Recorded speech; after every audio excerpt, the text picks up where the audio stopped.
So welcome back to today's video. Here's the 6 things that I do every month that makes me $1.4 million per month with my high ticket coaching consulting agency business. And I want to give it to you all in this video, all 6 steps and the exact reasons why I do this.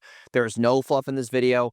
I guarantee you that when this video is over, you're going to have a lot to implement and you're going to be sitting there going, I'm not doing enough. And that's what mostly everybody says when they do anything one-on-one with me or anything coaching consulting based. So if you are running an online business, you're running paid traffic, you're trying to scale your business, maybe you're at 50K a month, 100K a month. What does a $1 million a month business look like? Let's go on the whiteboard and hop right into it. First things first is these are the 6 things that built this business to where it is today. Okay. Number 1 is book calls. We need to have book calls consistently on the calendar so that my sales team can eat. They're motivated. There's good culture. And obviously, we're getting cash in the door and a lot of PIFs every single day, right? If you're not talking to more people, you're making less money, right? Second is webinar funnels. Okay, why do we run webinars? Why do we run challenges? What does that look like? Why do we do it? And what's the sales process involved in it?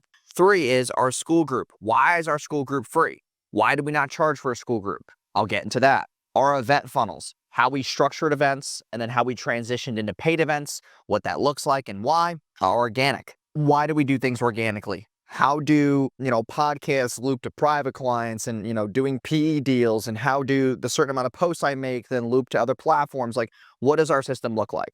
And then the last piece is your email list. Okay. And for our email list, I'll walk you through things that we have in place. I'll make sure that, you can triple check, double check everything that you're doing right now in the business to make sure that you are doing these things exactly. So first part is the book call funnel. Most people have a book call funnel if you're selling high ticket. This is what ours looks like. So we have 7 salespeople. Okay, we're spending about $16,000 a day on paid traffic to book our sales team's calendar. We'll get anywhere from around 80 to 85 demos booked per day on average. And this is for 5 days a week. So the ads are off for 2 days per week using Facebook rule conditions inside of the ads manager.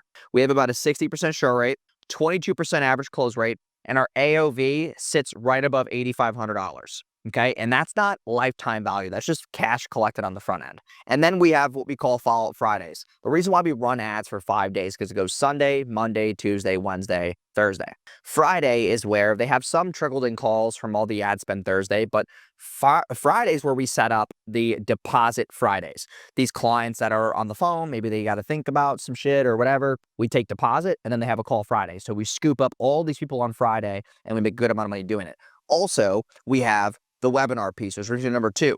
Okay, we run weekly webinars on Thursdays because we want that momentum as the week ends. Let's be real. Most people wait to the end of the week to do things because they're so busy running their business day to day or doing the things day to day throughout the week. And they want to start settling down towards the end of the week because most people do get excited about the weekends. I don't. Okay, so for the webinars, we run them weekly, Thursday nights. I do 7 p.m. Eastern. This is where follow-ups join the call. So what my sales reps will do is we will take all the follow-ups and we will add them to the Google Calendar for our webinar that week, so that they're all scooped up there. And also we use it as social proof. The guy's like, hey, listen, we have a lot of people. We get 100 plus applications a day. We're going to add you a calendar. You can join the webinar and then you can, get with your senior advisor and buy the offer on the webinar. And now my SDRs are by the phone, literally waiting for the clients to text them back or give them feedback and get them locked and loaded and, obviously signed up. Okay. And that's where we sell one-to-many. We take all the school people. We take our email list. We blast our email list. We put email list through school as well, like where you can send an email to all the members. We do that through school. And then on top of that, that sends out a whole notification to their phones. And then that pushes people to school. I post on my story. I go live on Instagram 30 minutes before. And I do a quick mini chat thing where, hey, comment on the live, like comment live on my live, and I'll send you the Zoom link. And that is where we'll do that. And then that happens with weekly nurture. Okay, so what does weekly nurture mean? Every single week, let's say 100 people show up week 1. Okay, we have 100 people week 1 and 4 people buy. That's fine. I have very expensive offers, so it makes sense. 4 people buy. Okay, what about the other 96 people? Well, we have setters calling on the next day, trying to get them booked on the calendar. We also have a webinar every single week so that those 96 people can really sit there and go, I should have done that. Why didn't I do that? And then they come back the next week and then maybe 2 of those people buy to just keep scooping and scooping and scooping. It's kind of like shoveling snow.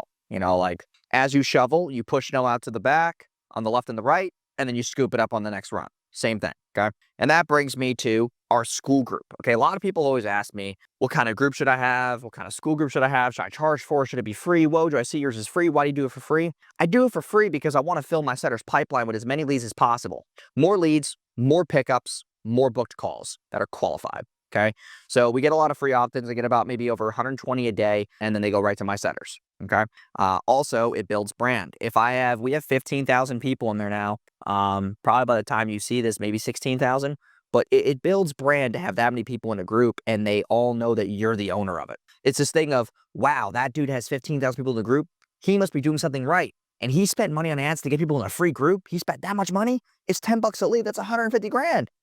Welcome to the big leagues. Okay. Also, when they join, there's a welcome message that gets them to auto book a discovery call, or what we call a welcome call. That welcome call will kind of build some rapport with the person, and obviously find out what their pain points are, why they joined the group, etc. Have them kind of sell themselves to why they want to move further with a implementation call to actually get sold high ticket. Okay, fourth is it nurtures booked calls. Okay, people are booking calls. That's $16K a day in ad spend. People are just booking calls, but they might be going on Google. They might be going to school and looking for my stuff. I want them to go to that school group because the amount of content I have in there is worth freaking thousands of dollars alone. So if they go into that school group, start watching content, now they're pre-framed before the call to be excited about it. And then it builds authority as well at the same time and provides value. A lot of us lose touch of value because there's all this short form content online. But if you have some long form videos, kind of like mini courses to drop for people to give them good value, they will be forever raging fans. Okay. And that brings me to the next part, which is event funnels. Okay. Speaking of fans, we ran free events for 3 straight years.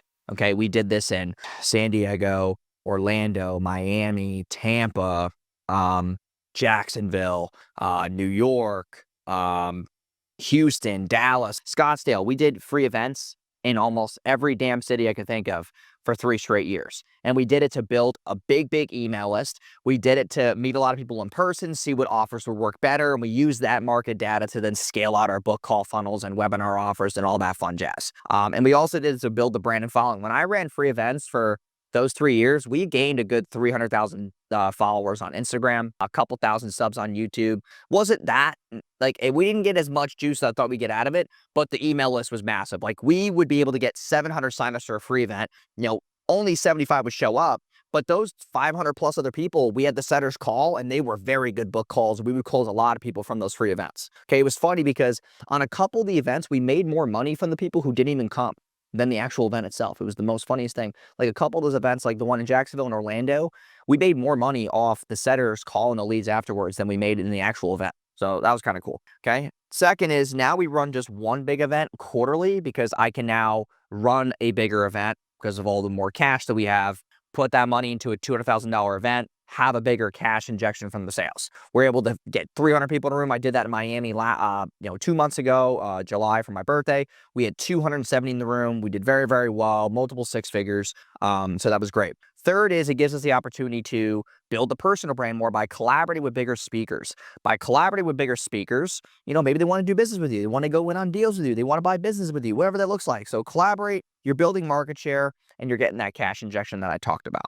Okay. Which then leads me to the organic piece. So what do we do organically every day, every week? What does that look like? Well, first off, on Instagram, Facebook, YouTube Shorts, about 6 posts every day. Okay. And then we have a long form video like this 1 to 2 times a week. I'm looking for quality on these videos, not quantity. These are very higher level videos where I'm going over like really high level shit. Okay. Someone who's making less than $5,000 a month is not going to understand anything that I'm saying here. So if you're still watching this video, congrats to you. You're hungry. You get what I'm saying. And then, yeah, also organically, we do podcast push.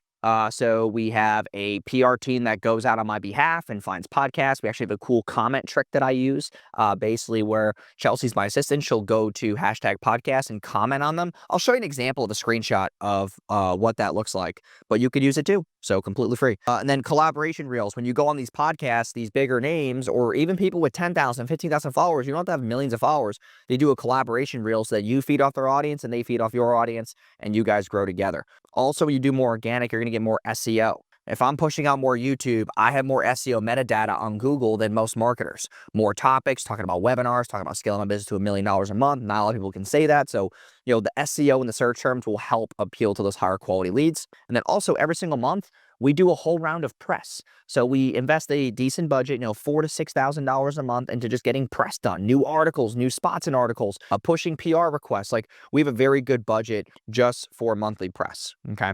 And now the last piece of this is your email list. Okay. Email should be making anywhere from 15 to 20% of your monthly revenue. So if you make 100K a month, 15 to 20K a month should be from email. And if you're not hitting those KPIs right now, we'd love to work with you, take that off your plate. We have a whole entire email advisory team that will send your daily emails, do your sequences, nurtures. Click the link in the description, book a call with us. We also run your ads. We'll also do your webinar funnels, your low ticket, your school group, your book call funnels, all that fun jazz. One thing my mentor, Jason Capital, always taught me was, dude, if you need to pay a big bill, just build the list. Like, let's say you're trying to join a program right now. You're like, oh, it's 10K, that's a lot. Okay, go to your email list and send out emails all week. And I guarantee you, if you have a decent sized list of 5,000 or more, you will get that bill paid. So whenever I want to invest in something, I just hit the list really, really hard, massively to get the money back. Okay, so we have 80,000 people active right now on our list. Every single email subscriber should make you $1 to $1.50 per month per subscriber. So it's about 100K a month plus we'll get from the list. My list, I get more than 100K a month because I'm very good at copy. So yeah, build a list. Okay, we do 1 email a day. A lot of people sit there and go, oh, that's bombarding. That's a lot. Do you want to make more money? Send the list every single day in email. Okay. Also, we have nurtures for every single touch point. So if you have a webinar funnel, you should have a whole entire welcome sequence just for that. If you have a book call funnel, whole entire welcome sequence for that. If you have a school funnel, whole entire welcome sequence for that. If you have a event funnel, whole entire welcome sequence for that. Wherever they join your ecosystem, you need to loop them in, congratulate them, and welcome them, and obviously build rapport regardless of where they're at. Also, make sure that all our links are tracking. So opens, clicks, because if they click a link, but then it doesn't trigger a book call, we have a browse abandonment email that then goes to them saying, hey, you didn't book your call, go back and book. It's like retargeting for email. Okay. And what we use is ActiveCampaign as our software. Yes, we love Go High Level. We're one of their marketing partners. We use them for the text blasting and the pipeline management, the CRM capabilities and whatnot, and a lot of our fulfillment automations. But ActiveCampaign is just a whole lot better for a bigger email list, better deliverability, not as less spam or promotions issues. So it's just better all around. So I hope you enjoyed these 6 things to having a $1 million a month business. If you want us to scale your business right now, maybe add an extra 6 figures a month or get you to your first 20, 30, 40, 50K a month, we'd love to talk to you. Click the link in the description. We'll run your ads. We'll hit your email list. We'll do your organic for you. We'll do your webinar funnel. We'll do your application funnel. We'll do all your automations, your GHL. We do video ads. We do image ads. We do all this stuff for you to take it off your plate. So click the link in the description, and we'd love to have a 45-minute implementation call with either myself or one of my senior advisors, and we'll get rocking and rolling. So click the link in the description. Subscribe if you're new, and I will see you in the next video.